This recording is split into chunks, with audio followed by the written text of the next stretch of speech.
大家都知道啦，國際演藝評論家協會香港分會咧就係一個藝術發展局資助嘅3年嘅藝團，咁所以其實我哋有好多嘅活動都係得到局方嘅資助啦，咁亦都包括埋今日嘅呢個活動嘅。So everyone, I say I welcome everyone to the Hong Kong Arts Development Council. This is a place for cultural activities.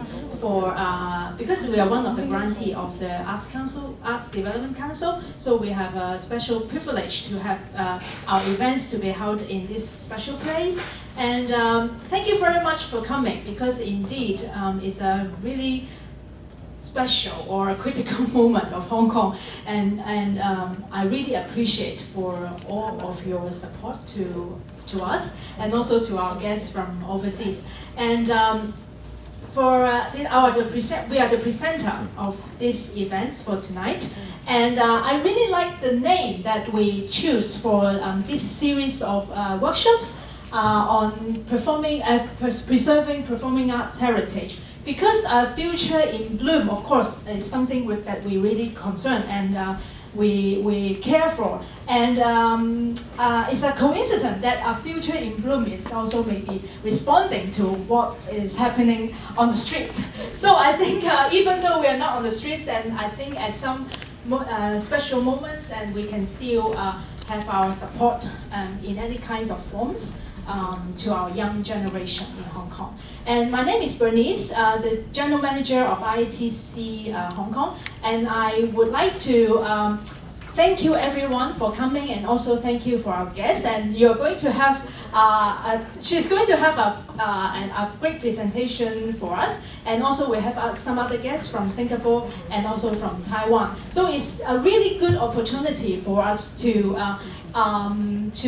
let you know more about what IATC now is doing. Of course, maybe everyone will know we have a big vision and also a mission for promoting performing arts criticism. But on the other hand, we are also concerning, and also we have another mission of preserving and also documenting the history of our performing arts history in Hong Kong. So starting from 2006, we have published our first drama yearbook, and later on we have CG yearbook and also classical music yearbook. And 2 years ago, we finished a big project on an oral history project on 46 local dramatists, and we are they're telling us their story. Of course, their story is related to the development of the Hong Kong theaters. And we are so glad that we have all these opportunities to contributing our vision to the local art scene. And on the other hand, of course, IATC is not only an organization doing projects, but we would like to also to become a platform to make more network and also to exchange our views and also our vision to not only local practitioners or administrators, but also more people from international context. So that's why we have this special occasion and also a special platform to have guests from Belgium, Singapore, and also Taiwan. So it's really a good opportunity and very meaningful chance for us to meet together in this very special moment. And I hope that we will have more chance to bring more international guests in the future. So to make Hong Kong visible internationally. Of course, we are not really visible in an international context, but of course we can be more visible in some other ways. Yes. Okay, I would like to pass the microphone to Dr. Zhang, our chairman, to say a few words for us. Thank you. You have already make our situation and make our association very clear. So I have nothing to add. It seems I have nothing to add. And actually, Bernice has mentioned that we have do many tasks. We promote arts criticism. We do documentation. We do archival things. Actually, these kind of things are mutual complementary. Because if we want to write good, substantial, and informed critics, then we need to have a good foundation. Right? We need good research, good documentation, good evidence to support our criticism. So that's why this kind of documentation and archival tasks are so meaningful and irreplaceable. So and also that we have a thinking that the art criticism is not only confined in art itself. Art is something related to the other part of cultures. Is something related to the whole community. And nowadays, some people in Hong Kong, they still see that art is for some elitist people. Art is something that not easily accessible. So how to make art more easily accessible to the common people, make art more interesting, more down to the earth. On one side is something for us to look upward, something really important, and also refine things. But art is still something just related to our daily life. So how to do good research, how to write good critics is something that we have to try to make effort. So how to learn the good practice, how to learn from the different experiences that our peer from overseas is one of our main tasks in the long run. Actually, Future in Bloom is a very positive thinking phase. We have no time, we have no luxury to be negative. We have to do things in a positive attitude. So that's why in this noisy, chaotic era, we have to calm down, to sit down, and to learn the experiences from our overseas colleagues. So tonight we have this kind of precious time to learn from Veerle Wallebroek, our good friends. We are just newly met.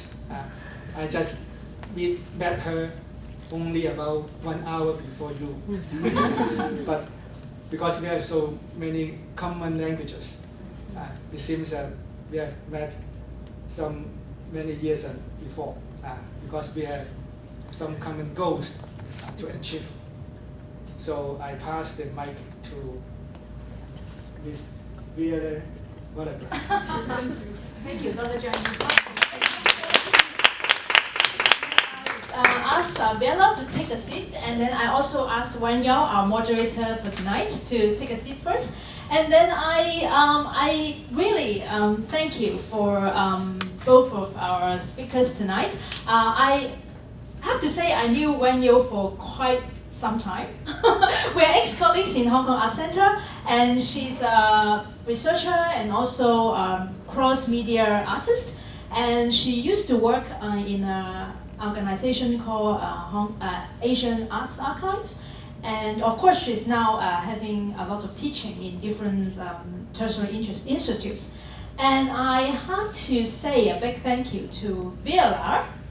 I hope I pronounced your name correctly, or else I will say you are our good friend Maria. And I met her in Belgium in 2017. Is my study trip, my research trip to Europe. Actually, that special trip is also supported by the Hong Kong Arts Development Council, of course, thank you. And because by the time, as I just said before, I engaged in as an editor of the Hong Kong drama yearbook for a few years. And later on, I discovered we have a problem in office because we accumulated a lot of leaflets and also magazines, and I don't know what to do with it. And by the time our office is still located in the Hong Kong Arts Centre, it's a small office, and so I'm thinking, is there any necessity or a need for, or an urgent need in Hong Kong to set up an information center or an archive specialized for performing arts? So I would like to know more examples from overseas, and of course Europe is a very established, they have a lot of developed institutes and also archives and documentation centers and museums over there. So I start to explore the examples in Europe. So I met Veerle and in Belgium, and she told me, sorry, we are not an archive. And well, I'm saying, oh, not an archive, but you are doing a lot of things on archival, this kind of context. And what is it about actually? And why? I think more importantly, we have to ask the question why we need to do archives, and why is this so important to our development in future? Because talking about archives, we are talking about history, old stuffs, something that in the museum that you can hardly touch because they are all placed in the cabinet. But for me, it's something really important for our future. So I would like to give a microphone to Veerle to firstly tell us more about why is it important and what kind of strategy and practices in Europe, and also she would also later introduce about us about an international association, which is another interesting in association, worthy for us to know more about performing arts heritage. Okay, thank you, Veerle. Thank you so much, Bernice, for introducing me. Thank you all for coming tonight in these special circumstances. I first of all would like to express my deepest respect for the Hong Kong people and support for the special circumstances today. So thank you all for being here, and let's hope you can relax, sit back, enjoy and relax tonight and think of other things. And of course I would like to thank the EITC for inviting me, the board of directors, and in particular Mr. Chur, Dr. Chur, I hope I pronounce it right, and also in particular Bernice for inviting me to come over to Hong Kong to share ideas with you, because I think that's the core of development, that we can share ideas and talk to each other for better understanding and for sharing expertise and knowledge. So I hope it will be interesting for you tonight. And today, as you know, today and tomorrow I give two presentations, and today I would first like to go through some key concepts regarding the heritage of performing arts. First of all, what is the cultural heritage of performing arts, and why is it important to take care of this specific and unique kind of heritage, and how can policy support and facilitate this approach? What do we do at my organization, which is called CEMPER, the Center for Music and Performing Arts Heritage in Flanders. And Flanders, to make it a bit complex, Belgium is like one of the smallest countries in the world, but our policy is, we have three governments actually, because we have three parts in our country, Dutch-speaking, French-speaking and German-speaking, and some teams are handled by different governments, like culture, so that's why our organization acts mainly Netherlanders, so the northern Dutch-speaking part. So it's a bit stupid, but that's the reality. So sometimes politics is. I don't go further on that. And I would like to present to you the organization that Bernice already mentioned, SIGMAS, an international network. And I would like to end in questioning what kind of model could be interesting in the care and the safeguarding of cultural heritage of performing arts. So if we take a closer look to the cultural heritage of performing arts, of course we first need to consider what do we mean by the performing arts. If I placed some pictures of Belgian theater and dance companies, and of course performing arts is very diverse. You have it appears in very different forms, very diverse disciplines, as from theater to opera to contemporary dance, folk dance, circus, puppetry. It is practiced by professionals and amateurs in very diverse contexts, on the street, in playhouses, in schools, dance schools, processions, and so on. And in Belgium, there's a flourishing performing arts sector as well on the professional side as on the amateur side. And of course, the heritage of performing arts, therefore, is an important element of our cultural heritage. And talking about cultural heritage, I think we need to start with the definition that UNESCO, the cultural organization of the United Nations, gives to cultural heritage.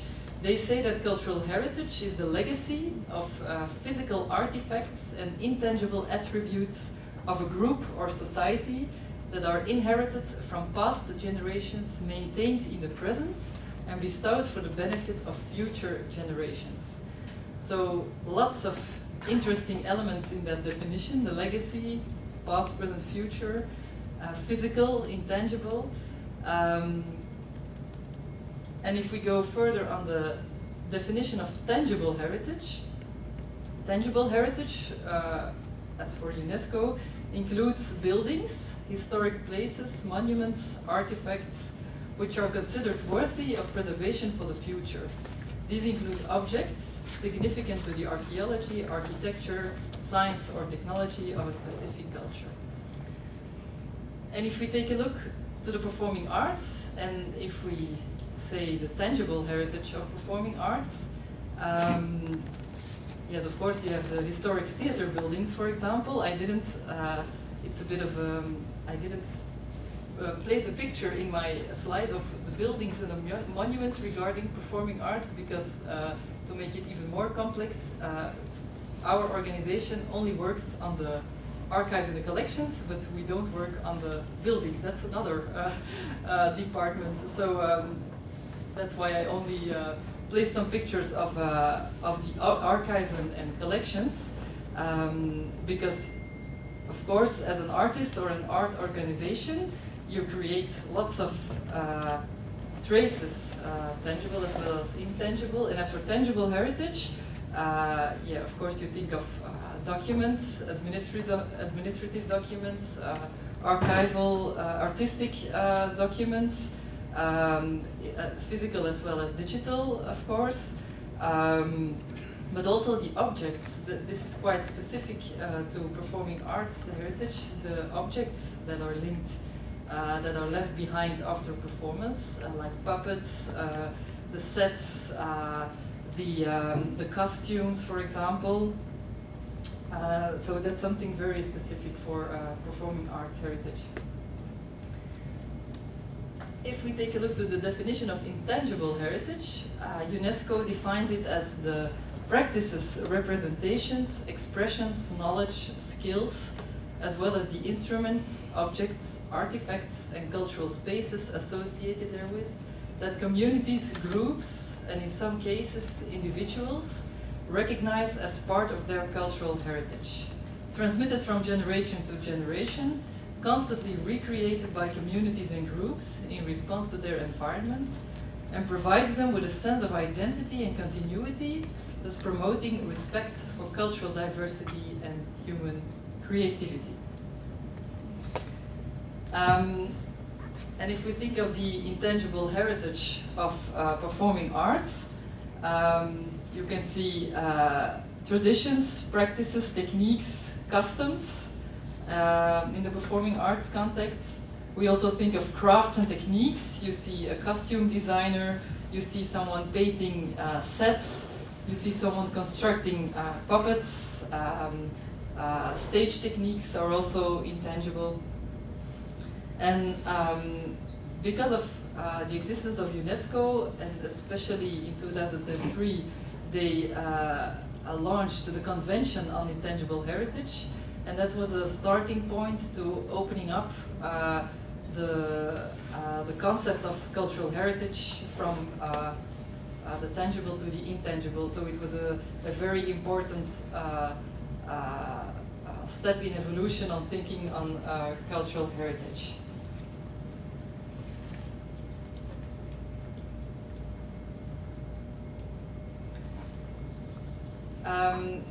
And of course, we also need to think of why is it important to take care of this unique form of heritage. Why is it important to preserve and to safeguard performing arts heritage in a thoughtful and sustainable manner? And why is it important to pass it on to future generations and to facilitate its use and reuse? And we can look at it from two levels. As for an artist and an arts organization, a theater company, for example, it is important to keep these traces because it forms the memory of your organization or your trajectory as an artist. And it's a way to position yourself, to create an identity. And if you have a good archive, of course, your daily practices, it helps you in daily practices. You can find things more efficient, you can introduce new colleagues far more efficient. If hopefully that never happens, but if you're in a judicial process, of course you need to find the documents that state something that happened or didn't happen. But of course, a good archive is also a source of can be a source of inspiration for new creations. It can help you very much to set up revivals. It can also help to pass on working processes linked to a specific artist or a company. And the traces that you keep can also help you in organizing public activities. For example, if your company exists 30, 40 years, you want to celebrate it with a publication or an exhibition, if you have a good archive, it can help a lot. But of course, it can also help on reflecting on your current identity and your current position as an artist or as an art organization in the performing arts field. And more on a general level, if you make the sum of all these individual archives of artists and artist organizations, of course, in the end, the memory of performing arts in a certain region or country will be well better kept. And all these traces together can contribute to a better understanding of the history of performing arts and can be of major importance for research or for criticism, for example. And the whole of these traces can help us to reflect on the current situation of the performing arts in a particular region or society. And especially for intangible heritage, it is an important factor in maintaining cultural diversity in the world of globalization. And if you understand the intangible heritage of different communities, it can help with intercultural dialogue and of course encourage mutual respect for other ways of life.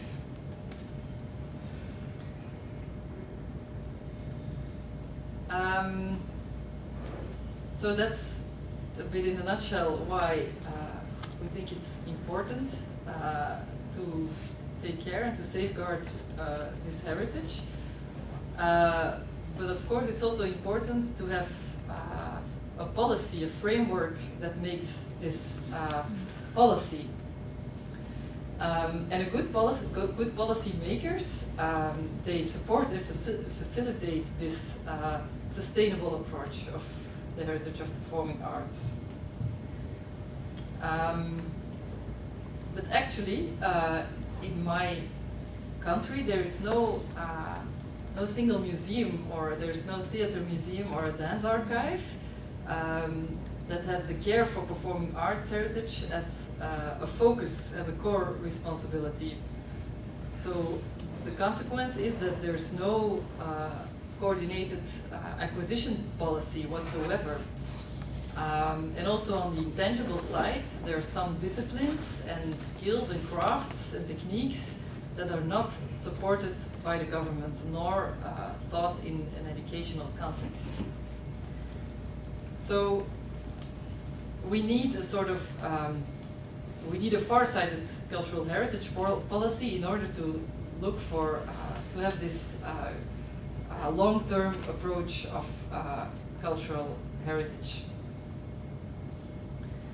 And it can be or a powerful central institution like a theater museum or a dance archive, but I'm realistic, and in my country it will not happen on the short term because there are no means for that.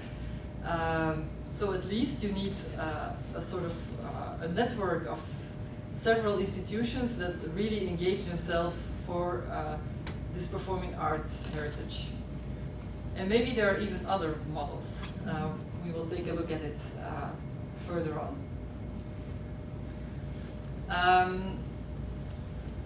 But first of all, I just need to explain you very short how it works in my region.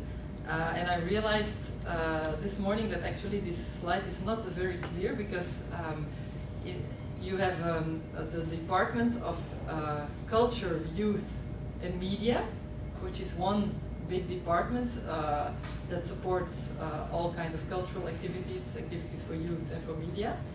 And within that cultural part, you have the Performing Arts Department and the Heritage Department. And the Performing Arts Department funds supporting organizations. They fund projects and organization in the arts, as well professional as well as amateur. And in the heritage field, you have the museums, the archives, local heritage organizations, and also the service providing organizations as we are. And then outside the cultural department, you also have the education and science department and tourism, also domains where sometimes we get in touch. Of course, education and science is a major field that we are also in touch with.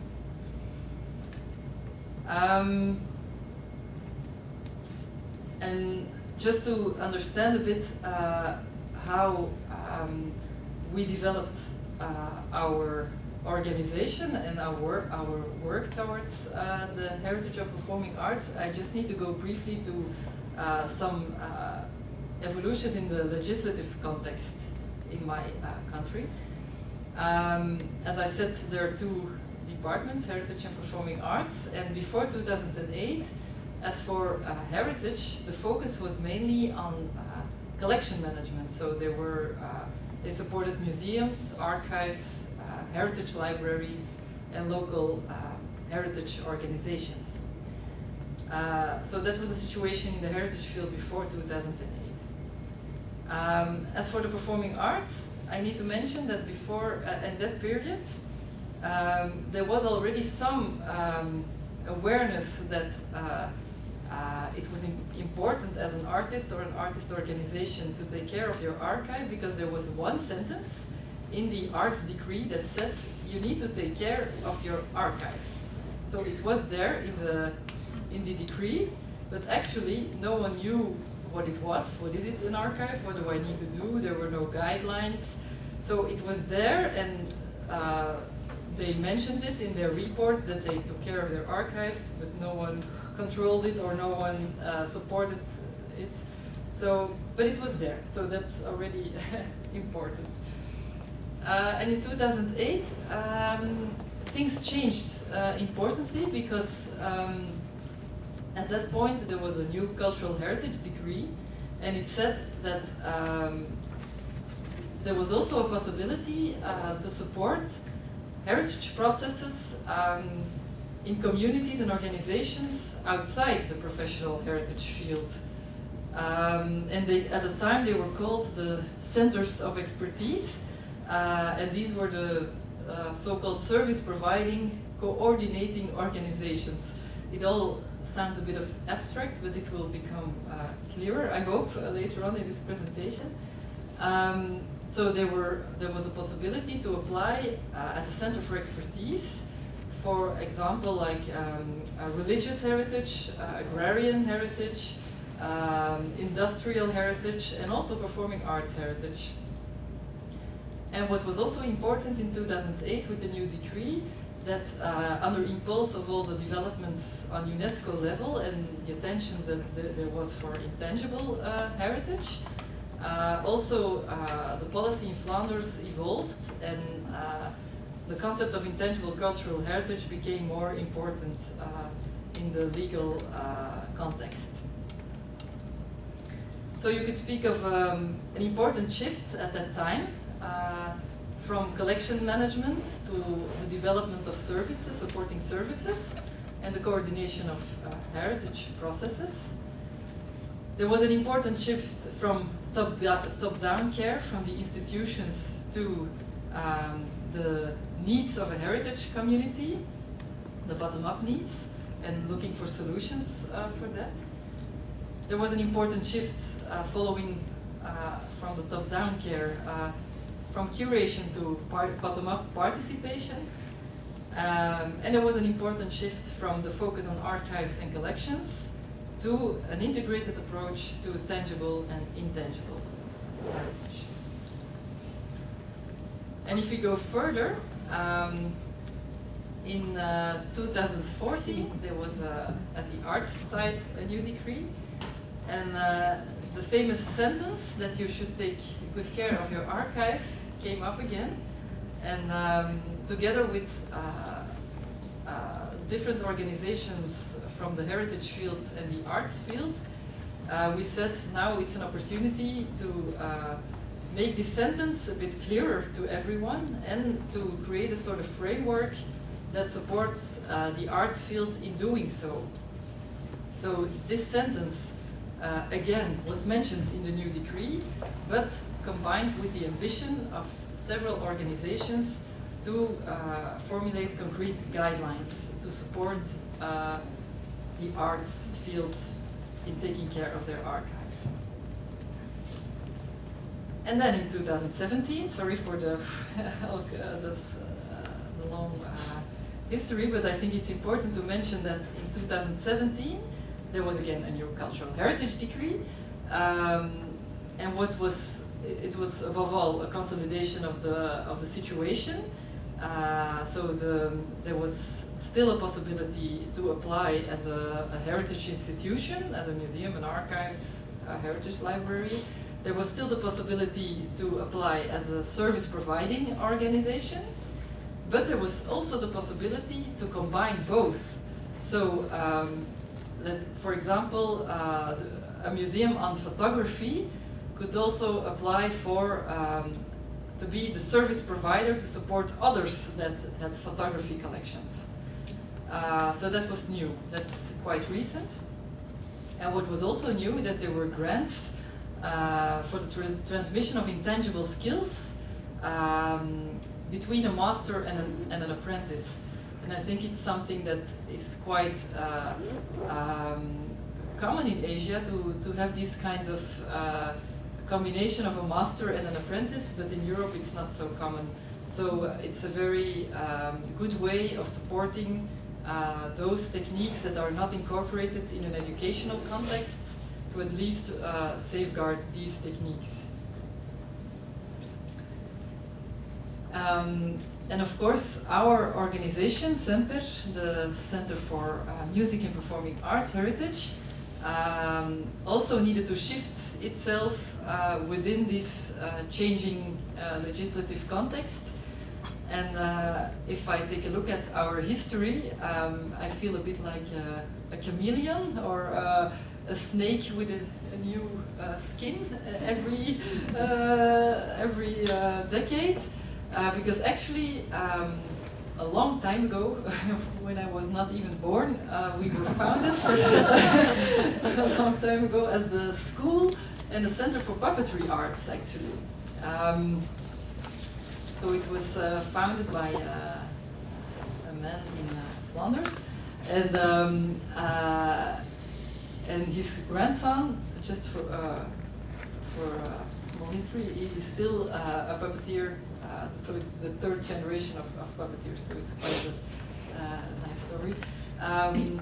But with the changing legislative context, since there was a possibility to apply for as a center of expertise, we applied immediately in the first round to be the center of expertise for the cultural heritage of puppetry. So in that period, we established the heritage paradigm in a field that did not have heritage as its core concern, because puppetry companies are working on their new creations, they're artists. So the care for the heritage was not their core concern. And we developed a sort of strategy on how we could convince them, how we could create awareness on their heritage, not only the puppetry collections, but also on the techniques and the skills to construct the puppets, to manipulate the different type of puppets. So that was that period. And the Ministry of Culture thought it was quite interesting what we did. They actually asked us with the new round of funding to roll it out for the whole of the performing arts, this strategy, because they thought, yeah, there is nothing for the theater and dance as a whole, and it's interesting what they did on a small scale in puppetry arts companies. So why shouldn't we give them the opportunity to roll this out in a broader field? So that's when we became the center of expertise for the cultural heritage of the performing arts. But it's not finished yet. As I said, there was a new decree recently, a heritage decree, and the Ministry of Culture didn't want to continue with all these kinds of small entities, which we were until then. We were like Bernice's organization. We were 3, 4 people, sometimes 4 if we had the chance to have a project. But there were several small entities, and there was also an organization working on the musical, the heritage of music. They worked with orchestras, choirs, also professionals and amateurs. And he didn't say it out loud, but we understood that we needed to merge in order to receive funding. So we investigated the merge, and we thought, well, let's join forces. And now, just recently, we started actually as a new, for me it's a new organization, because we are now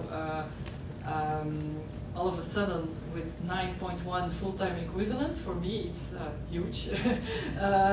Coming from 3 people, now we are 11, 12, sometimes even 14, counting the project people with it. And we receive for the upcoming 5 years a subvention of 687 euros a year.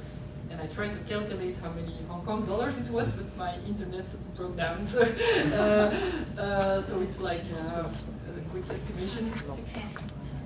10 million. Sorry. Okay. Okay. So it's Yeah, it's quite a lot. So I thought it would be a saving. Sorry. So jealous. Yeah, sorry. Come to Belgium, please. 6 million. Yeah, 6 million. So we were like a small shrimp in the heritage field, and now we are one of the biggest organizations in the serving providing organization. So it's a bit of I don't know. A new feeling for me to be one of the biggest organizations. That I still need to get used to it. And we all feared that this merge would be sort of a saving operation, because if you merge, you don't need the money for 2 directors, for 2 communication staff. That's what we thought, but it was not the case. We even gained 30% more than the sum of our 2 subventions. So we had a small party when we got the news. So we're quite happy. So I just want to introduce you a bit on our strategy, because as Bernice said, we are not an archive, we are not a museum, but we work daily with the heritage of performing arts. So how do we do that? I think the main aspects of our strategy is that we talk to the people that are working daily with the performing arts heritage, like of course in the first place the artists and the arts organization, because we want to know what the real problems are they are facing daily, that the things we develop in order to help them is a real solution for the problems they encounter, that we don't develop things without knowing what they really need. And a second aspect of our strategy is that actually if we want to develop something new, we first go and look what is already been developed on the international level, because actually there is an amount of expertise on the international level, but sometimes it is spread out in different domains, and not everyone knows where it can be found and who is currently working on these teams. So actually we are sort of a broker. That's a word that is sometimes used in the heritage context. And we connect experts and expertise. And what we also do is, for most of our projects, we collaborate with other organizations. And you could say, in the first place, it is necessary, because most of us, I can't give this as an argument anymore, but most of the heritage organizations don't have much means. So it's a necessity to share means and personnel and expertise. But of course, if you can collaborate, you can also reach broader audiences. So it's also very interesting. And a last point I actually forgot to add to my slide is that we were actually talking about it when we met 1 hour ago, that it is very important. The heritage of performing arts has an enormous potential on the level of use and reuse in other contexts. And what we feel as a very good way of convincing people of the importance is by showing what they can do with it towards the public, for example. And if you can show the possibilities and the potential of this heritage,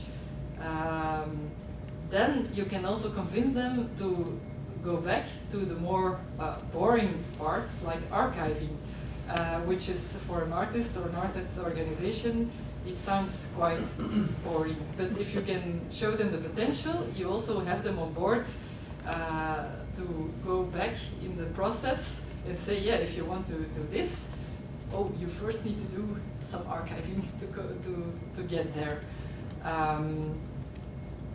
So this is a bit of our general approach, and of course we also needed to formulate some strategic goals to apply for funding. And we received this funding for the upcoming 5 years, which is kind of luxurious to have a structural funding. We are safe for the upcoming 5 years. So I'm very glad that we don't need to apply every year for new funding. And we want to continue developing expertise and supporting services on the themes you see there. And I think the last, these are seven themes, if I count right. And actually it's a sort of also sort of a process, because to start with a sort of strategy, or to have a clear view on what you can do with the cultural heritage of performing arts, it's important to first have an overview. Where are the important archives and collections, and where are the communities that have these specific intangible techniques that need to be safeguarded for the future, and who are the people and the organizations involved in this cultural heritage, or who was involved in the past. And if you have this overview, that's for me the condition to develop a thoughtful strategy on how to deal further with the cultural heritage. We also work on the documenting the performing arts, because artists themselves are responsible for the traces they leave, but are they happy with the documents in their archives, or do they want to create additional documentation of their practice? And we therefore want to develop a sort of framework to support them. But I will go into the concrete tools we develop tomorrow in my presentation.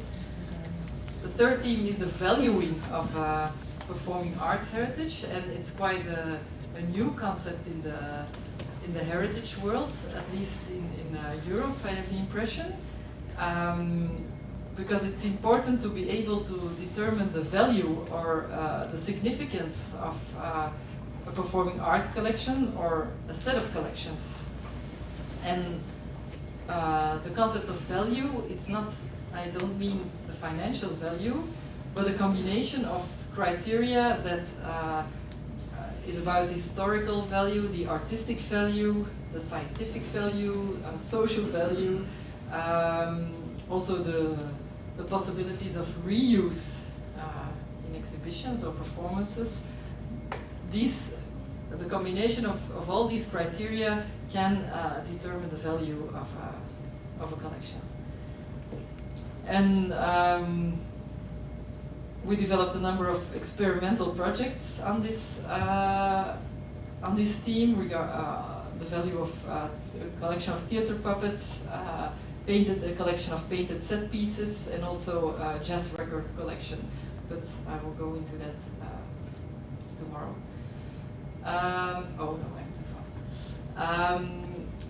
And the care for archives and collections already has been mentioned before.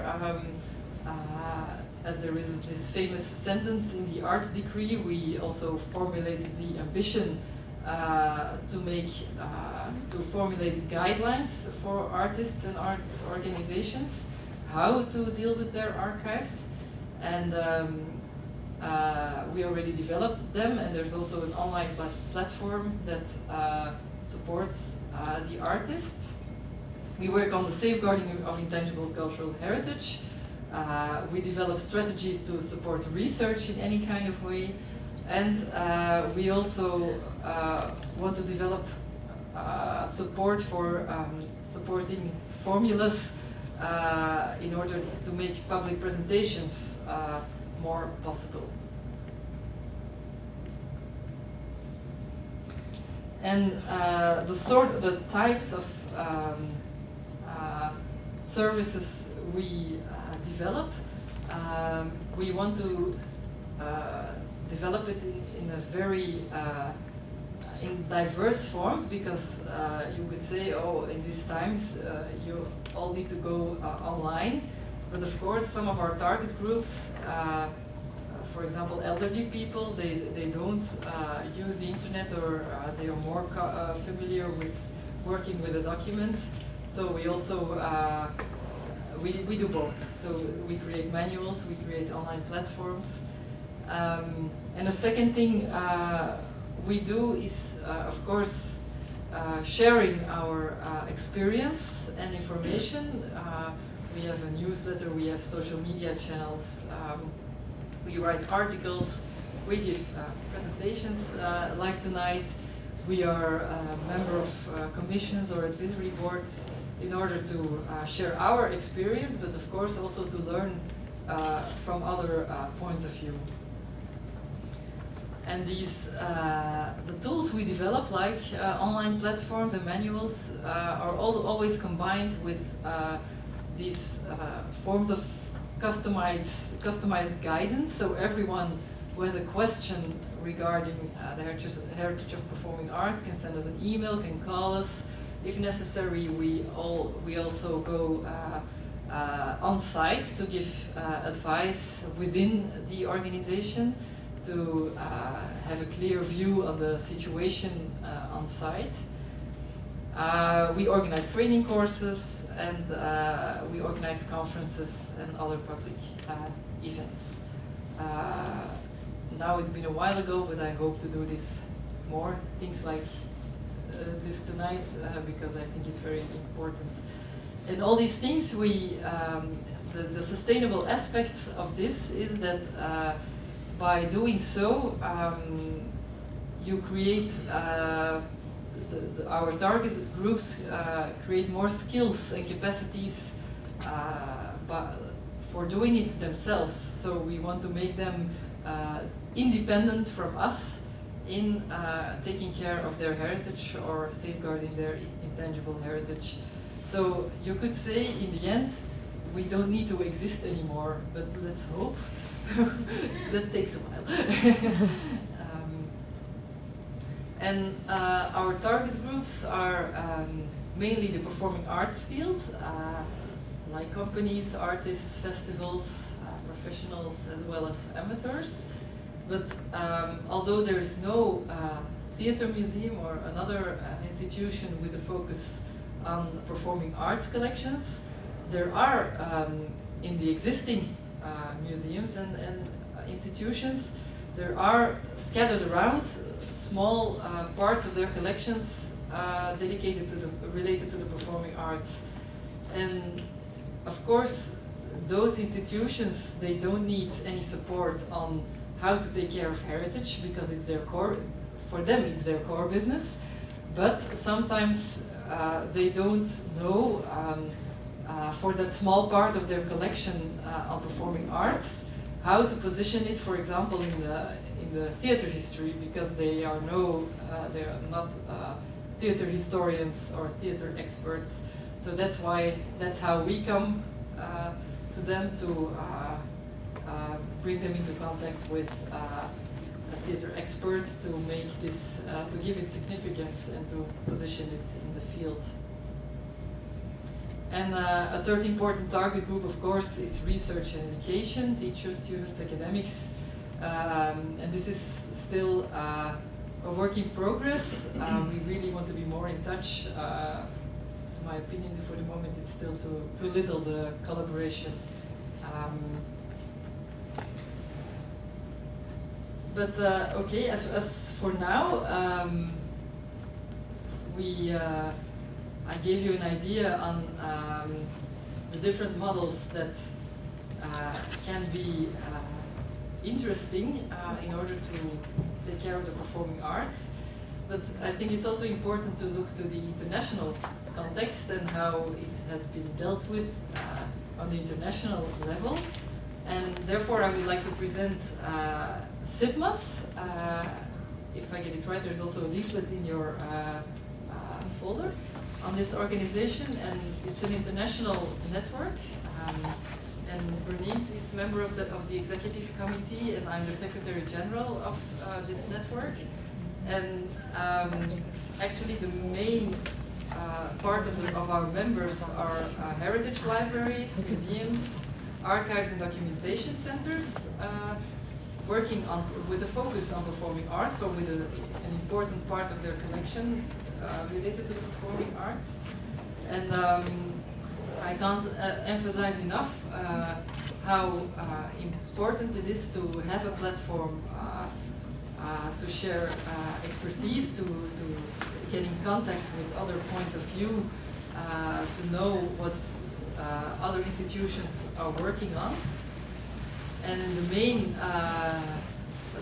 main activity of this network is a conference every 2 years, where all kinds of, with an open call for papers, which will be launched in autumn this year, normally, or a bit later, because the next conference will take place in Poland in June next year, in Warsaw, in the Theatre Institute, organized by the Theatre Institute in Warsaw.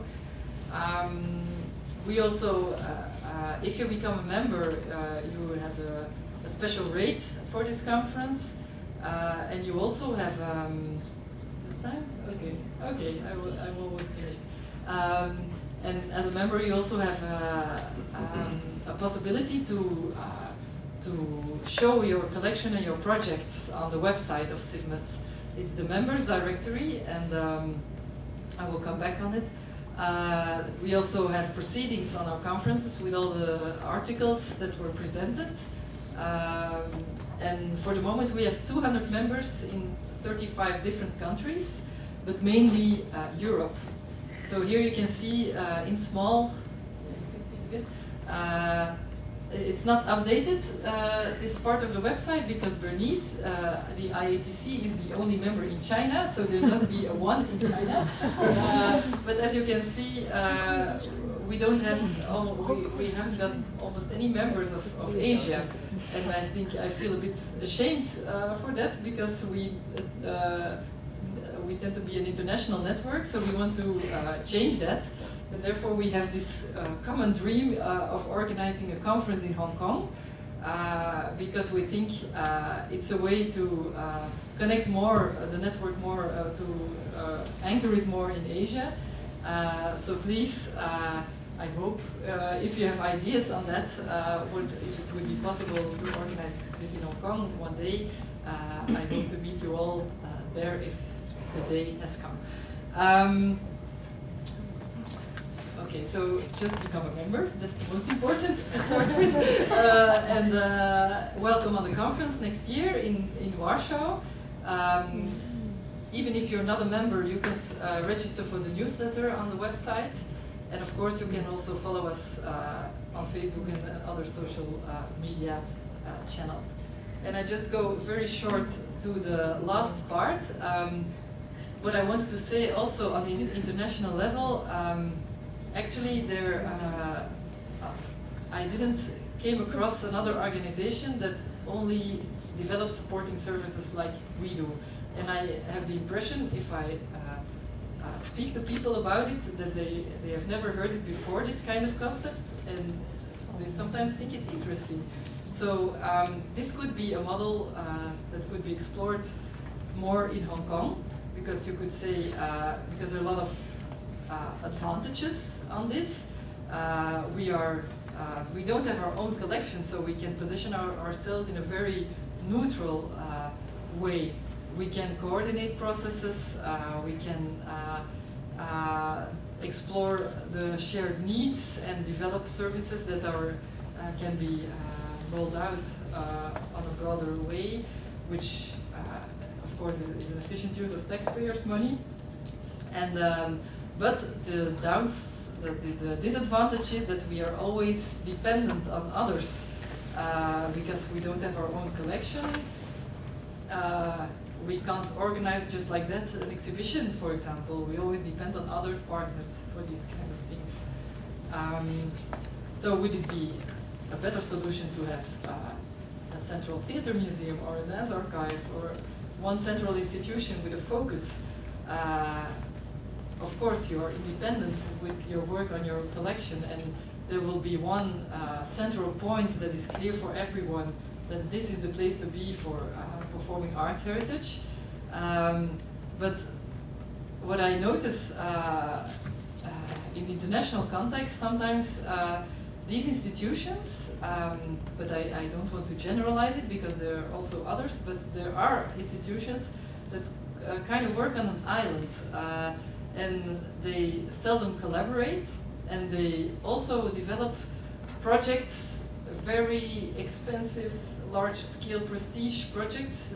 Definitely in the United States, they can do these kind of things, and if you ask them, for example, digitization projects on large scale, which costs a fortune, and if you ask them, okay, interesting, but are you going to share your software, for example, or are you going to share your expertise with others?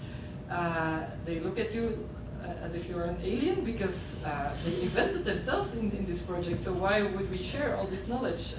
Because there might be others that have less means than you. So that's what I see in international context sometimes. So might it be a good idea to combine both concepts, like having a collection and also supporting others who also need support in the help with their collection or their intangible heritage. So this, in my country, this is recently new, that museums can also apply for this kind of service providing services. And what I already see now is that those institutions owning and taking care of your collection is something that is very time consuming, and they don't even have the time to think of how are we going to support others in doing so. So let's see within 5 years how they manage. For example, there's an architectural archive doing both, but let's wait and see. So that was the my talk, and tomorrow I will go deeper into the concrete tools we offer and we develop, so on the different domains of expertise. So I hope if you were not convinced yet to come, that you might be convinced now. So, okay, and please contact me afterwards if you have questions, and you can call me V or Veerle or Maria or whatever. It's normal that you cannot pronounce my name, so I'm used to it. So. Thank you.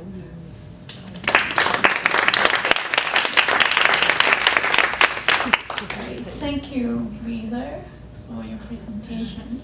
I think quite a lot of us here envy you, not for example, the amount of funding that you can receive from the government to set up this very interesting model of providing archival support to other organizations. I try to maybe bring this to the cases in Hong Kong, or the context of Hong Kong, because now in Hong Kong, we don't even have the law to protect the government records or archive. We are still fighting for that. It seems the government doesn't really care about all these historical records that disappear from time to time. Looking at from this perspective, I'm very interested to see how we can borrow the example of zipper to the situation in Hong Kong. And one thing that I think would be maybe very, very good example is how actually you're encouraging kind of like a more diverse way of archiving the things, and or maybe in short, actually not putting all the eggs in one basket. Because in Hong Kong, actually, we are, as you know, we are kind of like from time to time we have to defend our identities, and also we have to safeguard the freedom of speech in Hong Kong from political intervention or even censorship. So the problem is actually, for example, in Hong Kong, actually the funding is not a lot, right? And also actually, if we depend too much on the government funding, in case actually we did something wrong, according to the authority, actually you will have your funding lost next year. Maybe. I hope I didn't say something wrong and IATC can still. We sustained 3 years now. Right? So we have this kind of fear. Yeah. So actually I think the case of not putting all the eggs in one basket would be a wise move, that actually if one organization cannot survive, So actually. where comes the other basket? Yeah, so maybe that would be another case, but then they have to kill 10 baskets instead of one basket, right? So I think that will be a very interesting case that we can draw. So I'm not sure if you you have been to Hong Kong for a few days, right? So you after knowing the context of Hong Kong, do you have any advice or suggestions what we can do in Hong Kong? Yes, I had the chance to visit. Bernice brought me like everywhere. It was a very interesting couple of days already. But what I think now, if you say the government can take away the funding, then I would at least suggest not to go for this sentence in the law to take care of your archive, because of course then you create a framework for government to control. So I think you need more sort of informal way of approaching the performing arts sector by convincing them that it's important, but not with forcing things through governmental ways. Because of course what we noticed in the first phase is that the reactions at first were it's an obligation from government, oh my god, do we also need to do that? And on the long term, can it affect our funding? So these were the worries we encountered at the beginning. So in your specific situation here in Hong Kong, I think the legal way is not the good way to go. That's my personal opinion, feeling the situation now. But I think you can start developing this awareness in the arts field by showing the potential of the performing arts heritage. There are a lot of good practices. We listed them on our website, international practices, so you can just copy them on another platform and translate it. Sometimes it's even in English, that you can present to the arts field, showing what is the potential of all these, the heritage that you keep.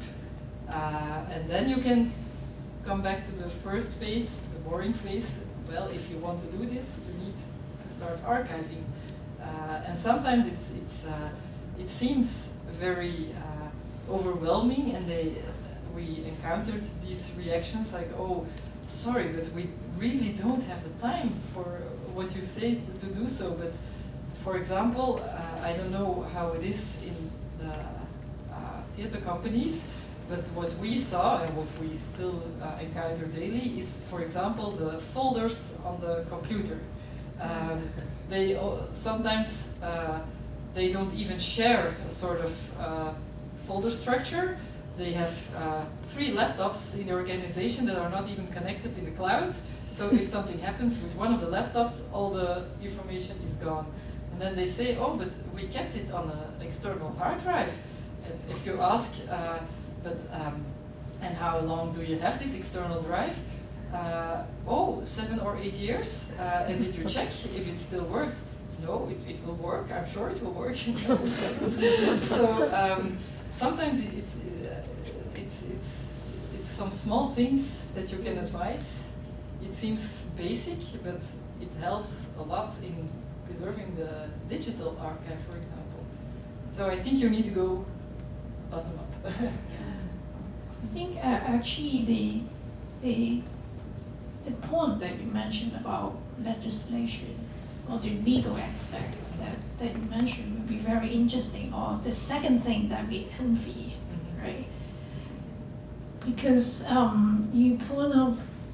you get the point that actually that's not the way we can go for, because actually that's a very tricky part as well. Like in the past 2 days, you should know what happened in Hong Kong, right? And I try to archive some information that I received during the past 2 days. And then I subscribe to quite a lot of groups on Telegrams, on Facebook, whatever, and then it disappeared. And we all know why it disappeared. Because people fear that it will become the evidence that take us to the court, to the jail. So actually that is something really difficult, or a dilemma that we are facing now. How we are facing, how we are keeping the things. And of course it's good to check, to back up all the things, but at the same time, you never know whether this backup will be used in the way that it was not supposed to be.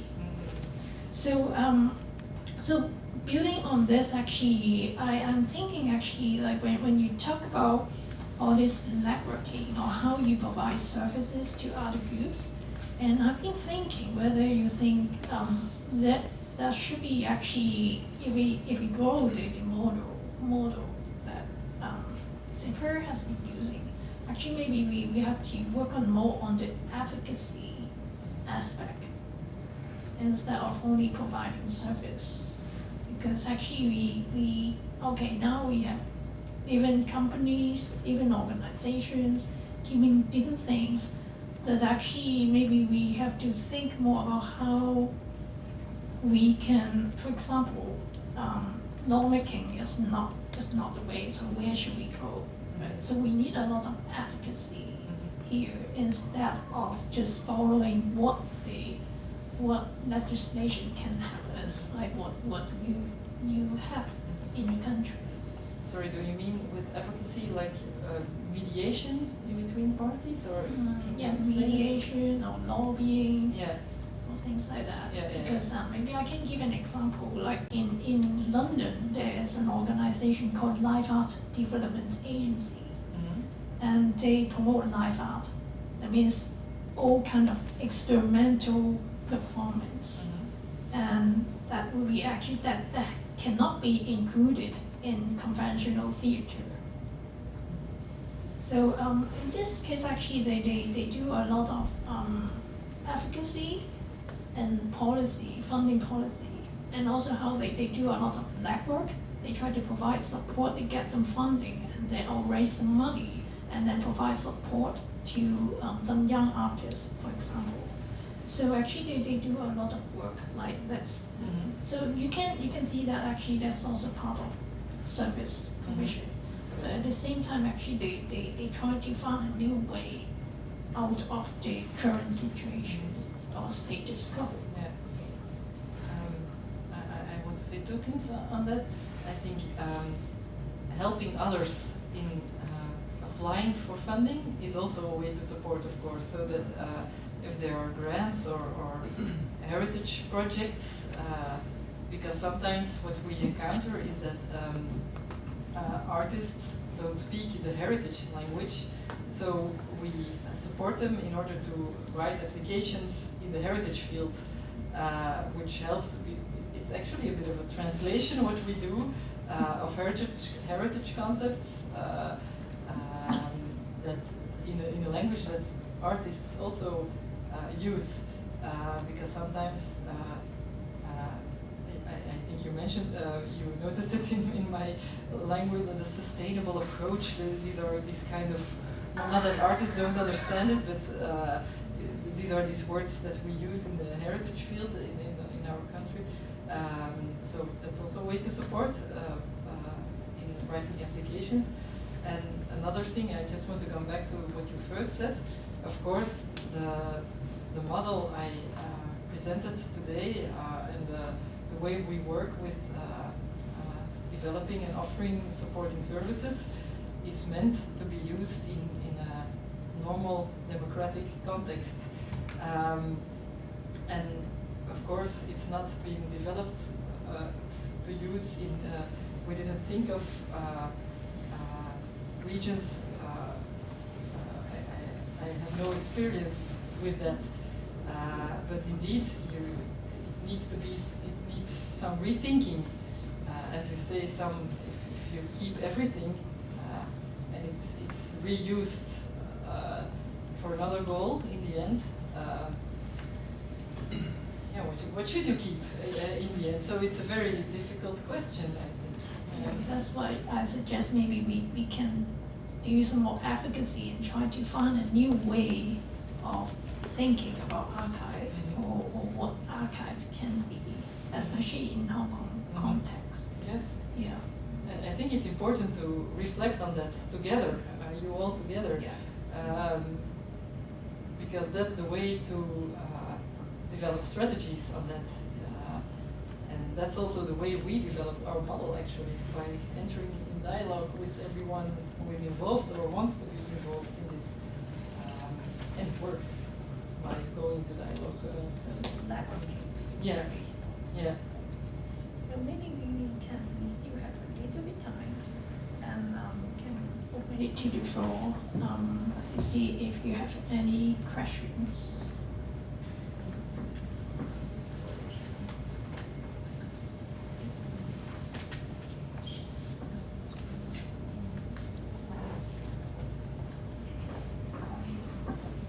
We always talk about the digitization, basically putting everything say online and just electronic copies. And so this is, I mean, the situation in Hong Kong is that the space is very limited. So do you think basically, so what other things are more readily, say, that can be digitalized, or actually there's something that, well, there are some artifacts you have to have a place to store it. But on the other hand, maybe most of the things that's in arts, we're not building really something that's real. It's not like a gold-plated vase, it's a fake vase, something like that. Could we just model it, take a picture, do 3D modeling, and it will be okay then? We don't really need to keep the real thing, because it's not, we're not doing that kind of art stuff. You know, talk about this, the shape or the form is more important than the real thing. Mm-hmm. Yes, it's an interesting point.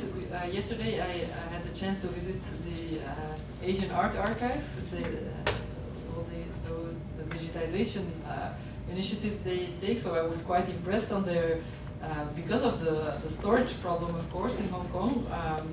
I think it's a very interesting way of dealing with things, because we tend to digitize and to keep the original object, unless the material where it is made from deteriorates, so then there's no need to keep it, because it will disappear anyway, so you need to document these objects.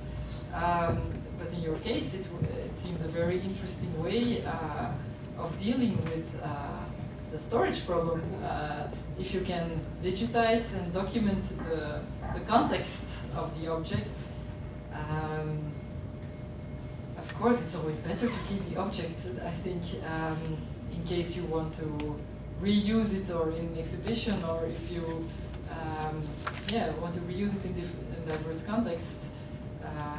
But I can imagine in Hong Kong there is a lack of storage, and it is very expensive to rent storage. But it's a bit of a difficult question, because in the ideal world, of course, you will keep both. In case something goes wrong with digitized objects, that we encountered a lot with audiovisual material. That people said to us, oh, but we already digitized everything, you know, and then we take a look at the files that they digitized, but they didn't do it in a proper way. So after 2-3 years, already the digitized material wasn't accessible anymore. And then we asked, but you did keep the original tapes? Oh no, we threw it away because we already digitized it. So. For these kinds of cases, of course, I would recommend to always keep the object, but in the specific situation of Hong Kong, I don't think it's realistic. But then you need to develop a sort of strategy of selecting the material that you want to digitize and the material that you want to keep. That you need to develop a sort of strategy on what I mentioned was the values of this collection. What are the criteria? What's the significance of this collection? And then you have a base to start selecting the material. What needs to be kept for the future, or what needs to be digitized? So it gives you a point of departure to start from. In the ideal world, of course, I would say don't throw everything. Yeah, but it's not realistic. It was interesting that actually you talk about digitalization, that actually is not as durable as we imagined. Because last year I was in Bern in an art center, and they took me to the archive, and then they showed me a box of floppy disks, zip disks, different kind of disks, and they say, we have no idea what's inside, and we are looking for different kind of drives to open the files. And even though you can you find the drive, actually the system is not supporting the format anymore.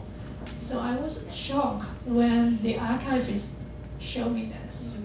And I was thinking, oh yes, so true that we thought that like it's good to digitalize all the things to save space. But at the same time, actually, like if we keep this for 10 years, we can still see this as a bottle of water. But then you can never see what's inside the floppy disk. So actually, that's a very shocking experience that I have. And it happens faster than you think. That things it evolves so fast that you don't have access anymore. Yeah. Okay, maybe we can take one more question. Any questions?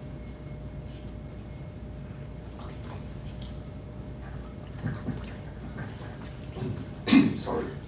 I would like to raise a question which always puzzles me sometimes. I would separate the words archiving and archive, not equivalent meaning. For me, it's a little bit different for these two terms.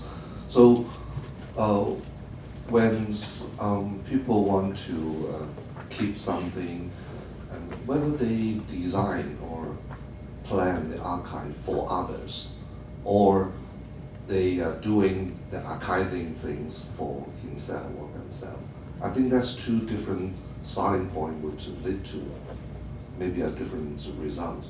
So for people in the institution or in the arts organization, how should they think about this question, whether for others or for themselves, and what might be the different ways when they are implementing the plan, the strategies?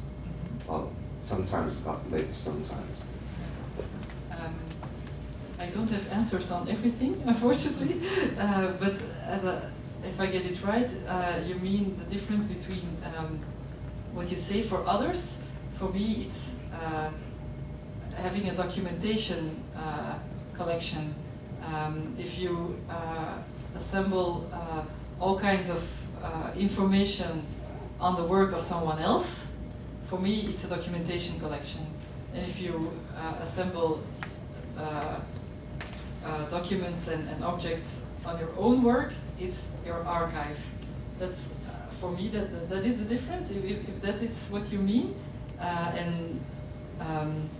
the documentation you assemble on others, the work of others, like for example journalists, they have these these documentation collections, or researchers. They gather information on the work of others in order to write articles or to do research. But this is mostly not unique material, because in the ideal world, this material already exists in the archive of the artist or the artist organization, if it's kept in a good way.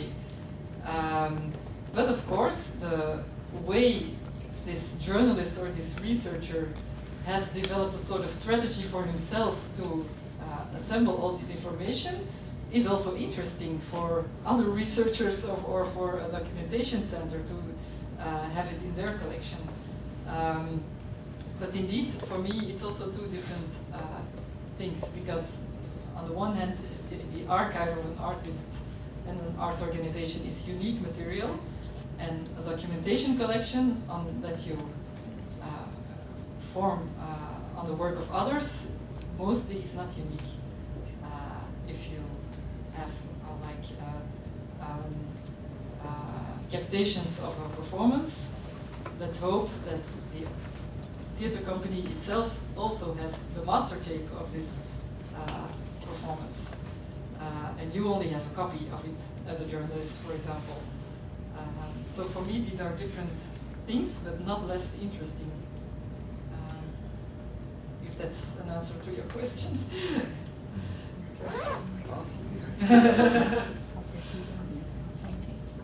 So, time is up.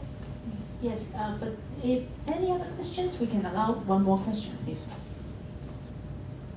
Actually, may I have one more? yeah, sure. Sure. Okay, first of all, thank you very much for your speak. Actually, I have a question. What's your criteria for you select those archives? Let's say, for example, costumes for performing arts. So I think this is very common. So for those garments, how do you select them? So do you have any a certain criteria? I think it's a very specific question. Yes, but it's a very important and relevant question. But I must say we are still in a sort of experimental phase on these selection criteria, because it depends on the significance of this collection, and that's where all these criteria and the values come into the story. And you can, if it's a costume collection of one company, for me it's also something different than reflecting on what should we keep of the costumes of performing arts in our region. So you always have these two angles on reflecting on what should we keep for the future. And sometimes, but I will go into that tomorrow, but we are experimenting with different methodologies to determine the significance of one collection and determine the significance of a set of collections, like, as I said, the costumes of a theater company, or what should we keep from the costumes of performing arts in our region. And we are experimenting on that for the moment, because if you find there are some methodologies already developed in the Netherlands and in Australia, so we are rethinking, because they only go into the fact of how can we determine the significance of one collection. But of course, it should be also possible to think of what should we keep of the theater costumes in our performing arts history. For me, it's even more important to reflect on that than to think in terms of one company. For the company, it's important, of course, to think on that. But if you think of the whole of the performing arts, it's far more important to take into account all the collections of costumes. But it's a difficult question, because it's almost like a theoretical approach, that you need to look at theater history, and then take a look at everyone who was involved in this theater history, then take a look at a deeper level of the productions, the creations they made, the costumes they created within this production. So it's a very complex theoretical. And then you also need a huge space to store. Yes, and then if you make this theoretical reflection, then you can think of what should we keep and where can we keep it, and if it does it still exist, because sometimes you can decide, well, this theater production in history was a key production in the development of a certain style of performing arts, but it could be that the collections don't even exist anymore. So then you need to find documentation on it, for example. So it's a big and complex exercise. Let's find out. Yeah. Thank you. It's very interesting that we have a very short conversation before your talk about intangible and tangible heritage. That actually performance itself is intangible. Still, we are very obsessed with keeping tangible objects as a collection.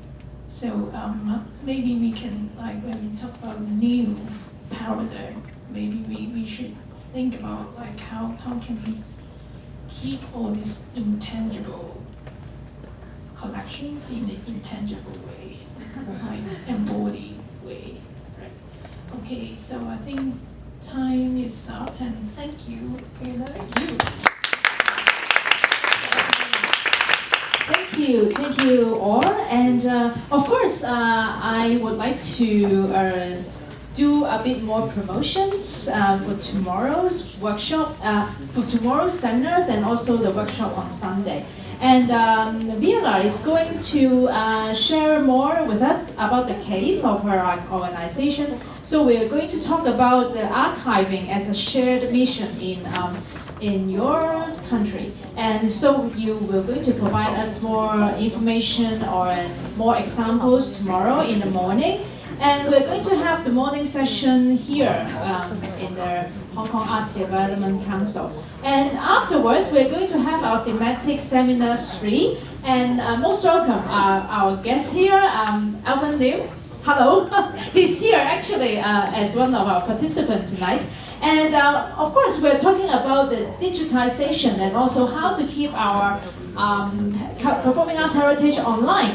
And interestingly, our 3 guests this time we invited to Hong Kong, they're not from an archives, and we are actually providing 3 examples from different countries, which is not archives. And what we are talking about, we're going to talk about tomorrow, is on Asia Intellectual Digital Archives. And Dr. Ling is going to share his experience with us on his project on Asian Shakespeare Intellectual Archives. And it's a very interesting and also a very dynamic website for me. So I think he will be having more example for us for tomorrow on this kind of online archiving. And of course, for afterwards, we're going to have a dialogue between Dr. Lim and also Veerle, and for about how to how practices from online to offline, because we are, of course, we would like to keep things, as Wanyao just mentioned, everything tangible, but of course we are also encountering a lot of challenges and also difficulties of doing it even online. Of course, what you just mentioned about the floppy disks, in our organization, I also have a lot of floppy disks as well, and I don't know whether I should throw them away or to keep it, and I can't find really best solution for keeping it. So I think it's more important for us to have a more dialogue and also discussion for tomorrow. And of course, on Sunday, it's a very important Sunday, of course, for us and also for Hong Kong. And we are going to have Alvin is going to talk more about his archives with us on how to develop a performance archives. So it will be a more practical workshop on Sunday. And also our guests tonight here from Taiwan.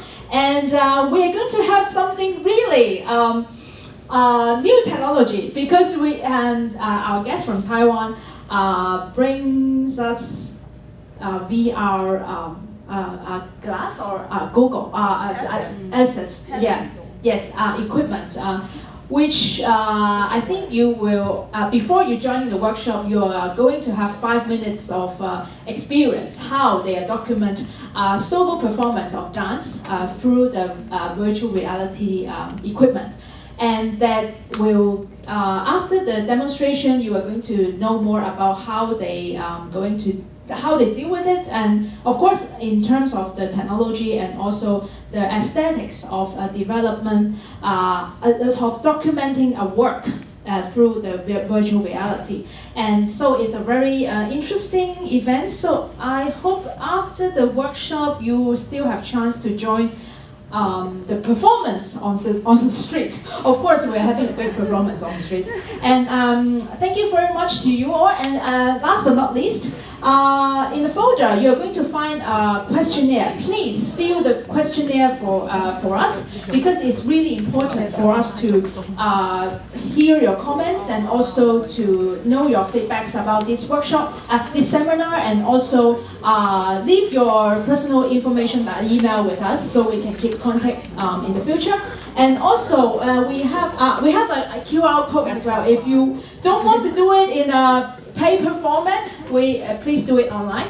And of course, we have another important, I think it's also meaningful articles for you as well, because we invited colleagues from your organization contribute 2 articles for us. And what we do Chinese translation for one part of the articles, and the full articles you can of course find it online, or you can find in this folder, and it will help you know more about how Veerle's organization is working, and also provide you a lot more information about performing arts heritage. So please keep contact with us, and also don't forget about this information that you may find it interesting and useful. So thank you very much for you all, and I'm looking forward to see you on Saturday and Sunday. Thank you so much.